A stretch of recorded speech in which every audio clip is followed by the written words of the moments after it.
bizi arharlarimiz,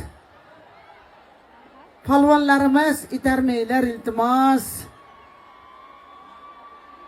Mana shu yerda hozir ichki ishlar xodimi hammani bolasini ko'tarib turibdi mana yerda hozirda. Sizlar itaryapsizlar. Rohatsiz bo'lyapti onalarimiz mana yerda.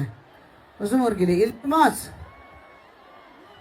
Iltimos. Ana endi hozir haligi ur qilganda haligi hayajonda orqadan itarib yuboryapsizlar shekilli-da.